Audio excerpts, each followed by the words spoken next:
Okay, in this one we're going to be going over my method to building the perfect, what I consider perfect by survival standards, and I'll explain what that survival standard is of a super FOB. So, first minute, drop FOB, that goes up to 25%, and 1 to 2 guys dig that. And once it's at 25%, the squad leader runs the line, starting with a toe or whatever. Doesn't have to be specific, just I recommend toe on the edge, foxhole, foxhole space, HMG, foxhole, foxhole, HMG, foxhole, foxhole, anti-air. Then you can put, so you got some other foxholes left over, edge, edge. You're not going to use them all. Foxhole can go up to 25%, but though 1 or 2 guys dig that first minute, then squad leader's running the line still within the first minute, and 1 guy digs each thing. So 1 guy here, here, here, here, and it's like getting done all at the same time, given just the time it takes for 1 man to like run to each position as it gets placed.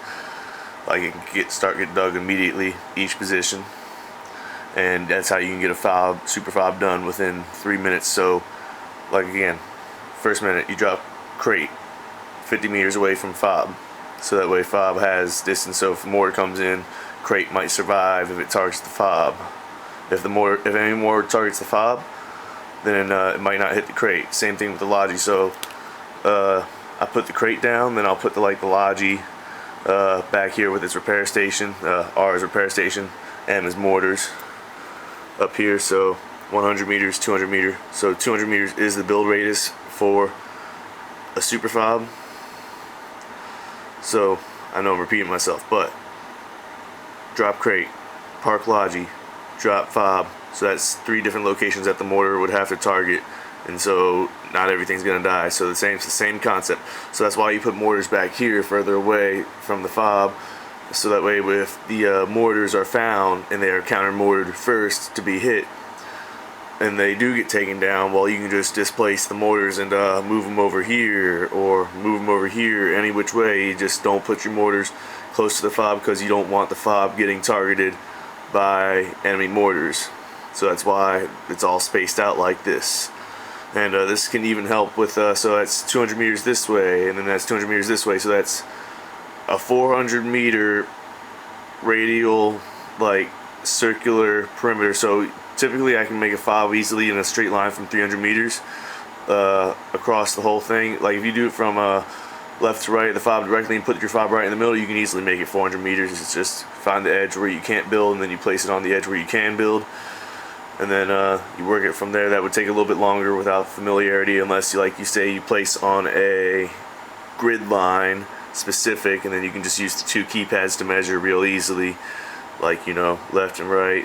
It's on a 300 meter map. 1 keypad is 100 meters, and grid is 300 meters. So you just 2 keypads each direction for that, or 4 keypads is 200 meters on 150 map. So that's 8 keypads wide super FOB from just 1. So you do this ideally. So back to the last flag. So you come out of main, whole team. You got 4 logis. You go FOB 1, 2, 3, 1 squad per super FOB builds it. That is the way I'm describing it here. So crate drop, park logi, repair station, drop FOB 50 meters from the crate, so that way, you know, it counters the mortar spread.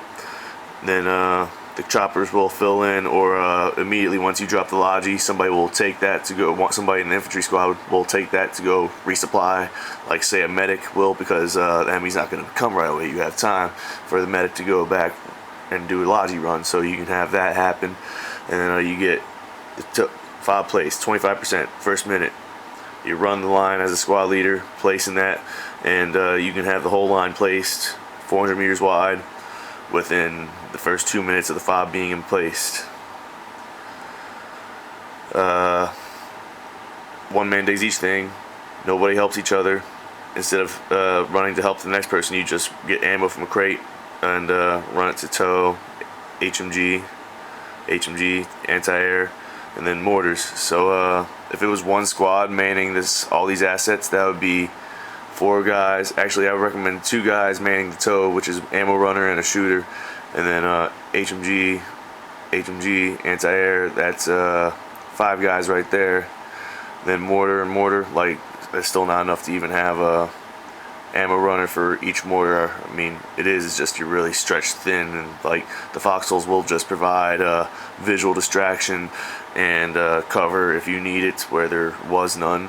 And you can put a foxhole up to 25%. It will stay, but it will be weak, but it will stay. So you can use that, so you can get 4 foxholes staying up but weak for the price of 1 foxhole being done completely. So take that into consideration, and just get the fob looking nice and professional. And you're going to do this simultaneously, 3 squads. Try to race each other to get your fobs done under this method.